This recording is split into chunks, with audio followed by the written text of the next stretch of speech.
السلام علیکم۔ آج کا موضوع ہے لونگ پہ۔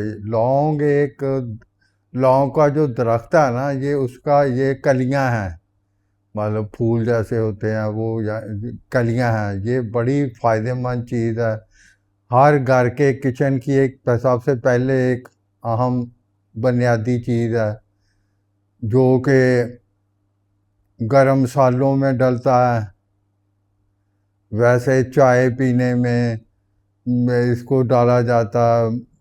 اس کے مطلب عام استعمال کے دوسرا طب میں یہ کافی استعمال کی چیز ہے۔ بیرونی طور پہ مسوڑوں کے جو دانتوں کو پانی ٹھنڈا لگنا، وہ کیڑا لگ جائے، درد ہوتی ہو، تو اس کو وہاں رکھ کے دباتے ہیں، یا اس کا آئل جو ہے وہ لگاتے ہیں، جس سے وہ سکون آ جاتا ہے، مسوڑوں کو طاقت آتی ہے۔ اور جو جسم پہ خبیث قسم کے پھوڑے پھنسیاں اگر بنتے ہیں تو اس پہ اس کا لیپ کیا جاتا ہے، بڑا اکثیر ہے۔ تیسرا، جیسے سردی کی وجہ سے جوڑوں میں درد، فالج یا لکوے کے لیے اس کو تلوں کے تیل میں اس کا تیل بنایا جاتا ہے، جو مالش کی جاتی ہے، بہت ہی فائدہ مند چیز ہے۔ یہ تو ہوگی بیرونی استعمال کی چیز۔ اب آ گیا اس کا اندرونی استعمال۔ سب سے پہلے معدہ ایک نمبر، یہ معدے کو تقویت دیتا ہے، معدے کے لیے بڑی اکثیر اور فائدہ مند چیز ہے۔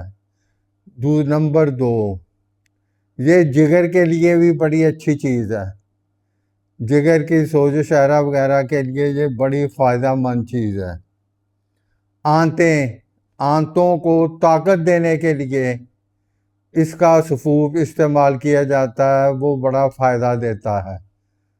تیسرا، اعصاب، پٹھے جن کے کمزور ہو جاتے ہیں، فالج ہو جاتا ہے، لکوہ ہو جاتا ہے، ان کو اس میں مختلف مرکبات بنا کے یا اکیلا شہد میں ملا کے اس کو کھلایا جاتا ہے۔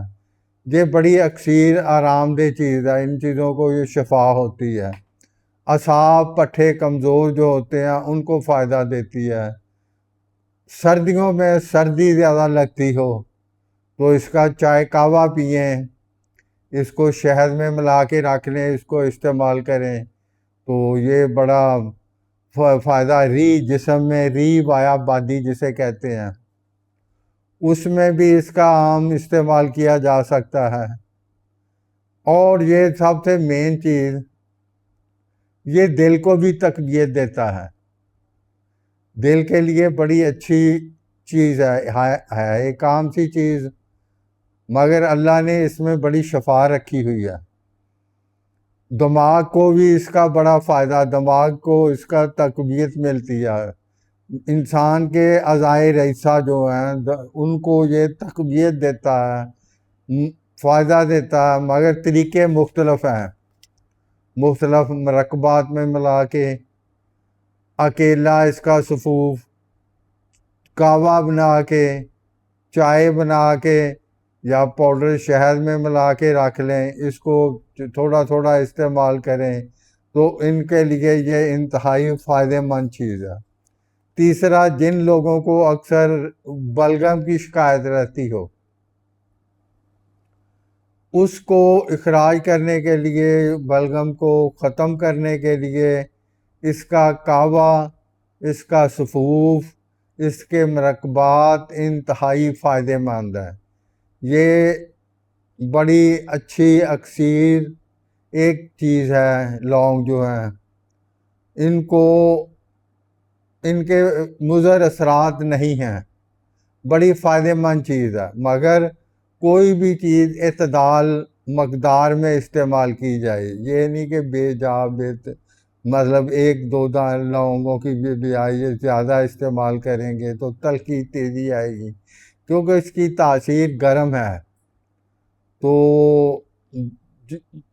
ضعیف آدمی جن کو مطلب کھانے میں ریشہ بلگم بن جاتی ہے، پیشاب کا زیادہ آنا ہو جاتا ہے سردی کی وجہ سے، اس کا کعوہ پلائیں تو بڑا انشاءاللہ شفا ہوگی۔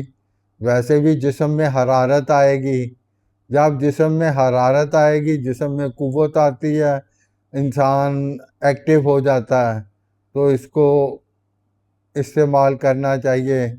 امید ہے آپ کو یہ پسند آیا ہوگا، اور اللہ آپ کو خوش رکھے۔ السلام علیکم۔